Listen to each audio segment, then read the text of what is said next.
Hi, today we're going to talk about the Cyclist activity badge for the Beavers. Before we start, I'd like to mention that if you're listening to this and you're not a leader, then this is something you can do at home, probably more easily than you can do as part of a night at your scout hut.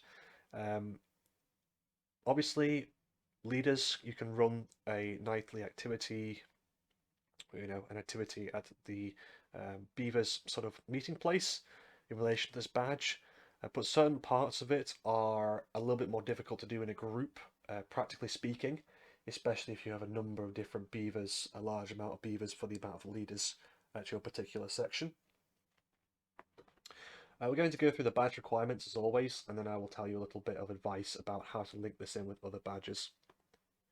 So the first one is to do with finding out why it's important to wear safety equipment, like helmet, um, reflective clothing, and lights on your vehicle, on your bicycle.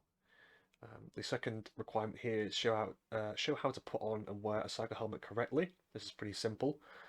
Number three, show how to pump up a tire. This is a bit more difficult to do in a group, which I'll talk about in a moment. And the very last one is go for a short ride in a safe place. Again, this is more difficult to do when you've got fewer leaders, especially with crossing roads and things of that nature. So from the top, really, we have safety equipment and helmets, reflective clothing, and lights. I'd like to point out that some people have helmets that don't have the peaked front on them. They have more sort of crash helmet style helmets where it's just there's no protection on the front. Obviously, you can talk a little bit about why bicycle helmets in particular should have peaked fronts. This is to do with if you go over the handlebars, you don't want your face to contact something it shouldn't be contacting. Reflective clothing, actually something that a lot of people neglect when they're doing bicycles, especially on the road. Even people who are adults should know better. Don't really do that. So it's worth mentioning and seeing if the parents have those. Um, and finally, lights. Of course, if you're riding any time when the light is low from the sun, obviously, then lights on your bicycle are absolutely essential.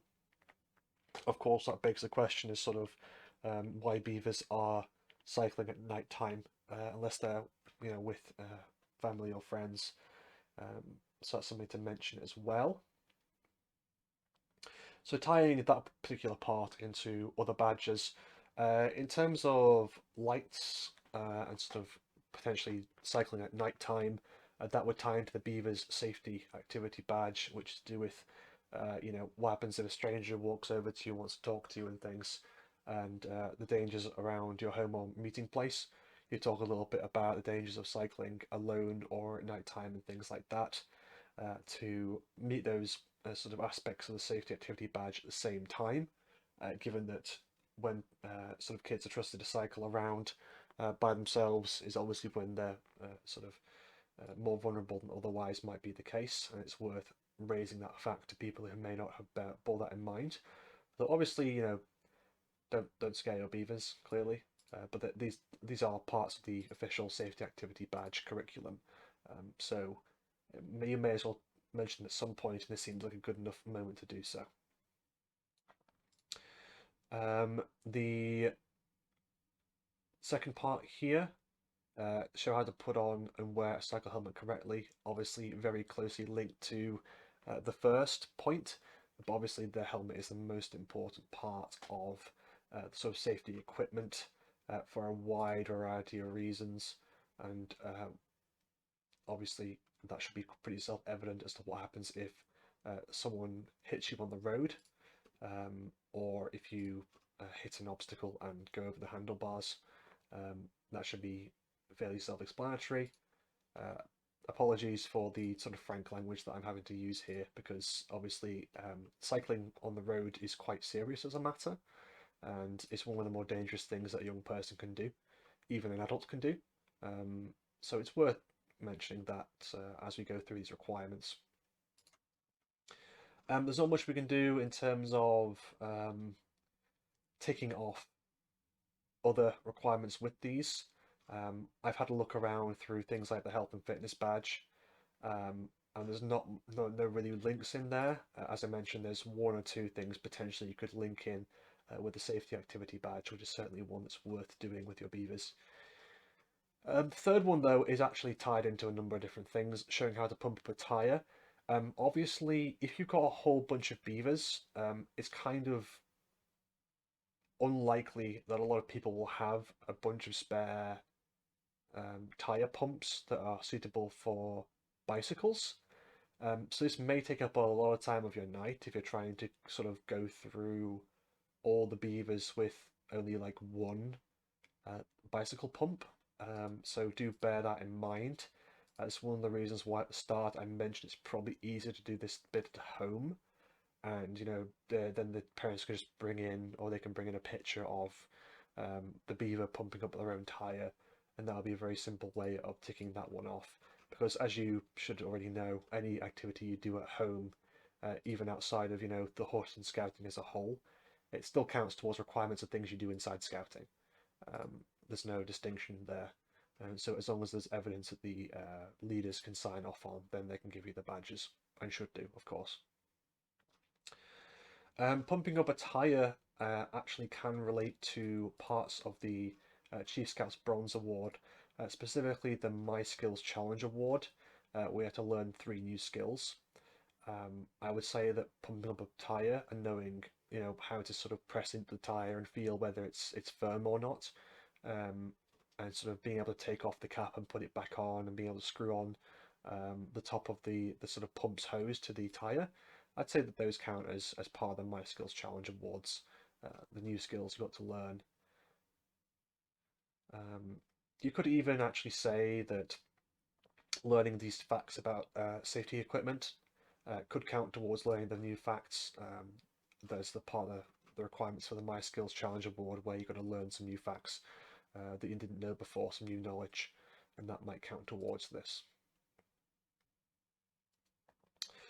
Other than that, you might be able to uh, link parts of this into things like the sort of teamwork, perhaps, if you were um, doing something as a group, sort of group cycle, to meet some kind of goal, or as some type of team version of cycling that you can make up, obviously, as a leader and run on your particular night.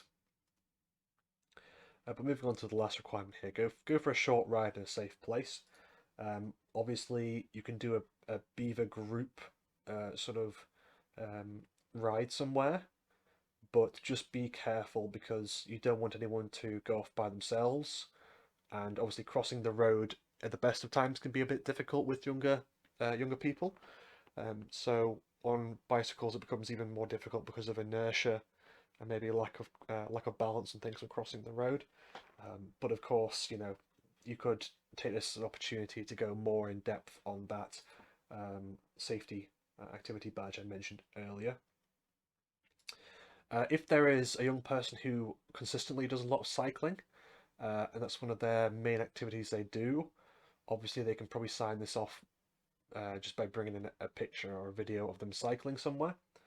But this could actually tie in very well with the Personal Challenge Award, which is essentially to do some kind of personal challenge, like, for example, cycling every day a little bit or every week a little bit for a series of weeks. That would count towards that Personal Challenge Award. Other than that, there's not much else that we can link in here.